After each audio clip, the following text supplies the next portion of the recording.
17 minute में शादी? 17 minute मजाक तो नहीं कर रहे? नहीं, बिल्कुल मैम सही है ये बात? जी जी बिल्कुल सही है। मिनट में शादी, मुझे यकीन नहीं हो रहा कि कैसे जी पॉसिबल है। बिल्कुल। हमारी शादी हुई है और हमारा खर्चा बिल्कुल जीरो है। तो हमारे ना कोई सुना होता है, डीजे होता है, नाच गाना कुछ भी नहीं होता है। हमारी शादी सिर्फ 17 मिनट में हुई है। इससे आप बिना श्रृंगार के कैसे शादी हो गई आपकी? इसके द्वारा हम इन गलत दिनचर्याओं को ठीक कर सकते हैं, सुधार सकते हैं। नमस्कार दर्शकों, आज के पॉडकास्ट में आप सभी का स्वागत है। आज का जो पॉडकास्ट है बहुत स्पेशल होने वाला है। हमारे साथ मौजूद है दो स्पेशल गेस्ट। आज के पॉडकास्ट में हम बात करने वाले हैं जो आज के टाइम पे धूमधाम से शादियां होती हैं, उसको लेके आज थोड़ी बात करने वाले हैं। इनसे बात करके पता चला इनकी जो शादी है बहुत ज्यादा सादगी के साथ हुई है। तो क्या जो इन्होंने शादी की उसमें कौन कौन से रीति रिवाज इन्होंने फॉलो किए और जो सादगी से इन्होंने शादी की उसको लेकर क्या ये आज प्रेजेंट टाइम पे भी खुश हैं? तो सबसे पहले इनके बारे में हम जान लेते हैं। सर और मैम अपने बारे में थोड़ा हमारे ऑडियंस को बताइए। नमस्ते मैम, मेरा नाम विनीता नागर है। ये राजस्थान की टोंक जिले की रहने वाली हूँ। मेरी शादी 2020 में हुई थी और मैं अभी चित्तौड़ जिले में हूँ। सर आप अपने बारे में थोड़ा बताइए। नमस्कार मैम, मैं राठौर पर चित्तौड़ से रहने वाले हम और हम भी अभी शिक्षा विभाग में कार्यरत हैं और साथ में खेती बाड़ी भी करते हैं। सर और मैम हम आपसे जानना चाहेंगे, आज के टाइम हम देखते हैं कि जब भी शादी होती है तो मिडिल क्लास के लिए भी 10 से 15 लाख रुपए एक नॉर्मल हो गया एक शादी में लगना। तो हम आपसे जानना चाहेंगे आपकी शादी में कितने पैसे लगे, कितना आपके दहेज में गया और कितना टोटल आपका शादी का खर्चा बैठा दोनों तरफ से? कि हमारा खर्चा बिल्कुल जीरो एकदम से। ये कैसे पॉसिबल है? बिल्कुल हमारे गुरु जी रामपाल जी महाराज की दया से उनके सानिध्य में हमारी शादी हुई है और हमारा खर्चा बिल्कुल जीरो है। 1 रुपया भी नहीं लगा हमारा, 1 पैसा भी। सर ऐसा कैसे पॉसिबल है कि शादी हो गई और 1 रुपया आपका खर्च नहीं हुआ है? जी हम बिल्कुल सादगी से शादी करते हैं, करवाते हैं हमारे गुरु जी तो उनके। किस तरीके से, मतलब क्या क्या उसमें कस्टम्स आप लोगों ने फॉलो किए? देखो हमारे ना घोड़ी चढ़ना होता है, डीजे होता है, नाच गाना कुछ भी नहीं होता है, ना हल्दी रस्म होता है, कुछ भी नहीं होता ऐसा है। कैसे, मतलब शादी हो गई, डीजे नहीं है, घोड़ी नहीं है, हल्दी नहीं है, तो ये कैसे, फिर शादी कैसे हुई? देखो शादी 2 रिश्तों का मिलन है या 2 परिवारों का जुड़ना है। चाहे आपको डीजे बजाओ या मत बजाओ, उससे कोई फर्क नहीं पड़ता है। तो अगर इतना खर्चा करके भी अगर शादी करते हो समय या आज या कल फिर तलाक होता है तो उसका मतलब ही क्या है?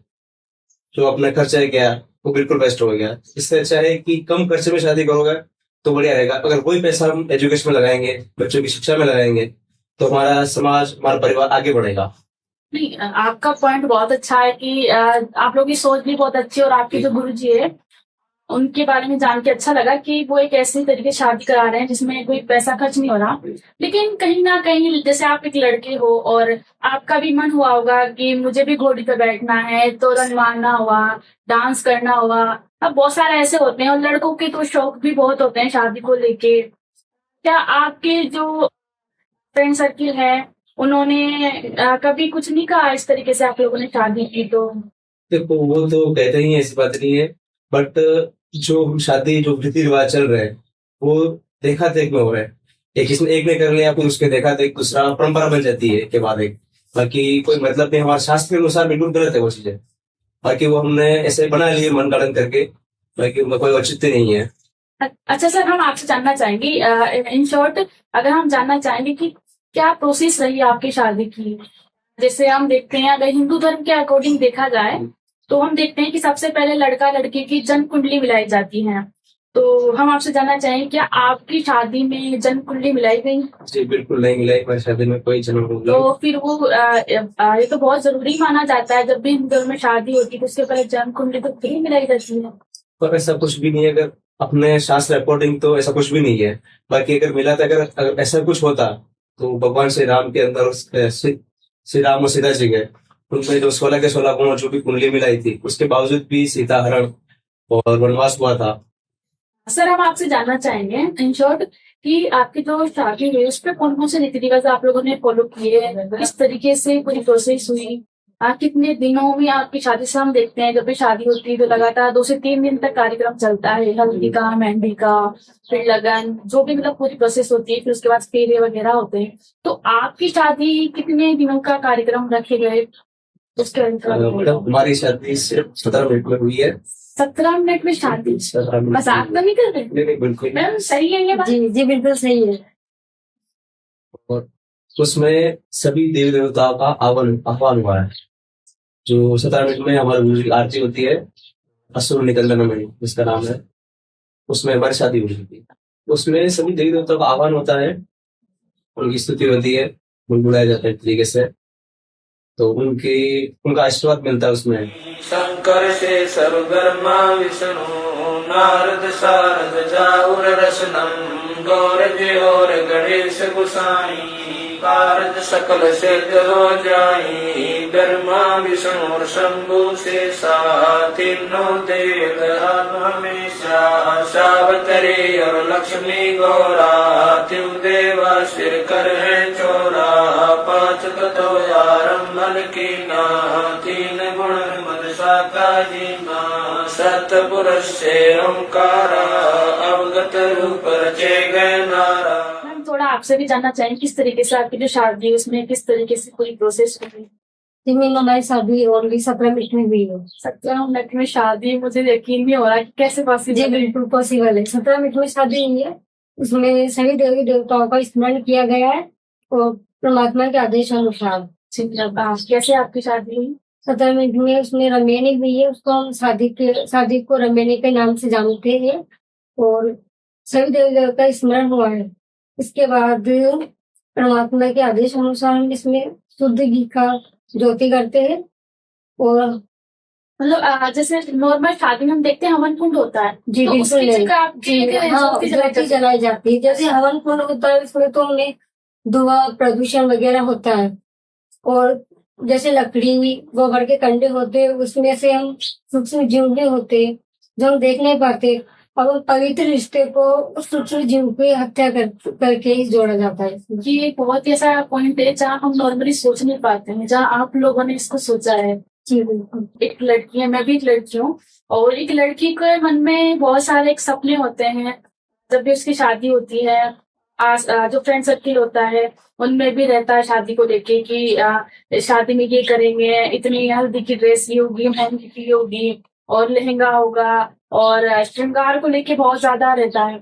तो जैसे आपने बताया कि आपकी जो शादी वो सादगी के साथ हुई है, तो क्या श्रृंगार का क्या रोल रहा आपकी शादी में? जी श्रृंगार का कोई रोल नहीं है इसमें। लेकिन श्रृंगार तो जब आप किसी की धर्म पत्नी बनने जा रहे हैं तो श्रृंगार तो सुहाग का प्रतीक मानी जाती है। जब भी है ना, हम देखते भी हैं हमारे हिंदू धर्म में तो श्रृंगार का स्टार्टिंग से ही है।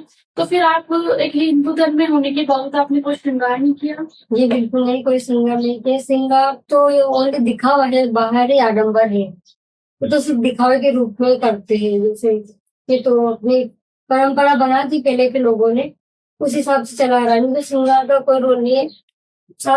शादी को हम बोलते रमेनी, वो तो परमात्मा के आदेश से होती है। मतलब सर हम आपसे जानना चाहेंगे कि हम आज के टाइम पे देख रहे हैं और ये रिपोर्ट भी कहीं ना कहीं आई है कि आज का जो यूथ है वो कहीं ना कहीं शादी से भाग रहा है, शादी नहीं करना चाह रहा है, और लड़कियां भी कहीं ना कहीं पीछे हटी रही हैं, साथ ही अब लड़के भी शादी से भागने लगे हैं।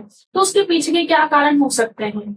उसका मुख्य कारण है कि आध्यात्मिक ज्ञान की कमी है युवाओं के अंदर, क्योंकि आज भौतिकवाद के पीछे पड़े हुए हैं।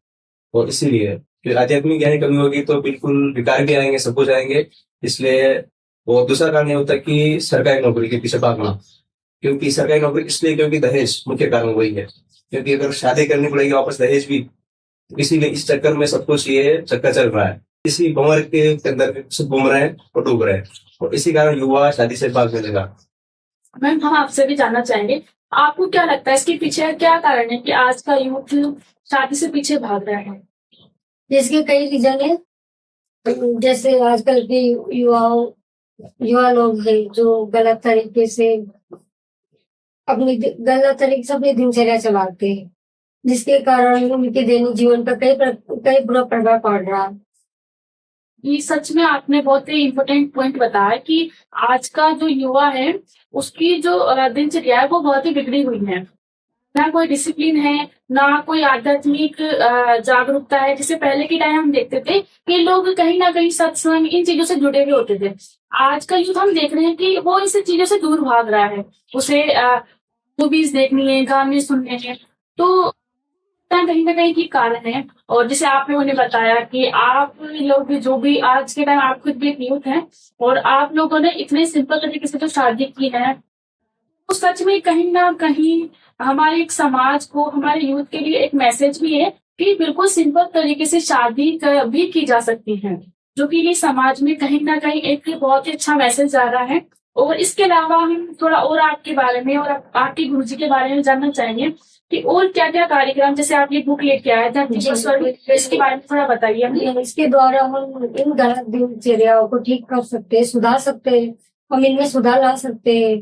जैसे इसमें हमारे दहेज दहेज प्रथा पे प्रतिबंध लगाया गया है, कई गलत रीति रिवाज चलाए गए, उन पे भी प्रतिबंध लगाया गया, तो धरती पे स्वर्ग बना हुआ है। सर मैम, बहुत अच्छी मुहिम आपके गुरुजी द्वारा ये चलाई जा रही है, तो मुझे भी ये बुक अच्छी लगी। रीजन ये है कि जिस दहेज प्रथा को हमारी सरकार नहीं रोक पा रही है, हालांकि सरकार के द्वारा बहुत ज्यादा कोशिश की जा रही है, अलग अलग कानून बनाए जा रहे हैं, उसके बाद भी वो कंट्रोल नहीं कर पा रहे हैं। पर हम देख रहे हैं कि आपने संत रामपाल जी महाराज के सानिध्य में शादी की और आपने बिल्कुल दहेज लिया था या नहीं?